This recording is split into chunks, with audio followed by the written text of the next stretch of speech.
Vem embora João Vitor, lançou, Ayrton dominou, vai fazer, bateu, defendeu, o goleiro voltou, Caio Dantas, bateu, é gol! Gol! Gol!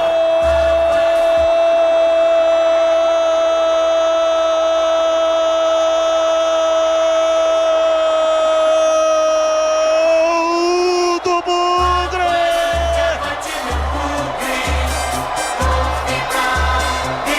Na marca de 30 minutos passados, primeiro tempo, num contragolpe fatal.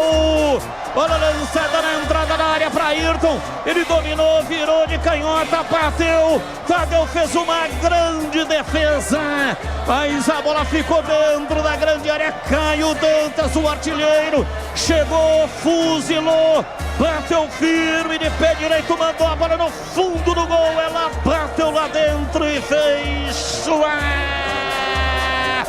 A bola gosta de rede, é de rede que a bola gosta.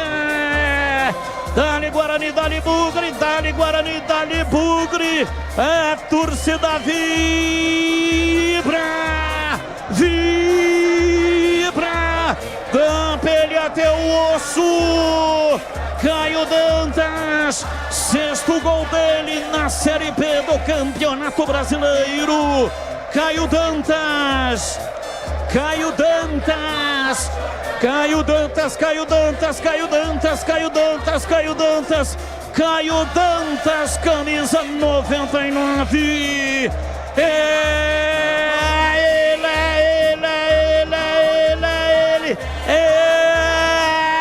ele, o autor do gol.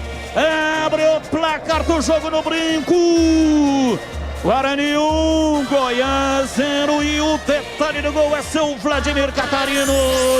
Tá explicado porque o Guarani esperava tanto para ter o Caio Dantas na partida, recuperado de contusão. Belo lançamento do João Vitor pro Ayrton na direita. O Ayrton trouxe para dentro, com força bateu. O goleiro Tadeu rebateu, e lá estava o Caio Dantas, com um senso de centroavante para colocar para o fundo das redes. Marca o sexto gol dele na Série B, vice-artilheiro da competição. Primeiro do Guarani no jogo, 1-0 Bugre.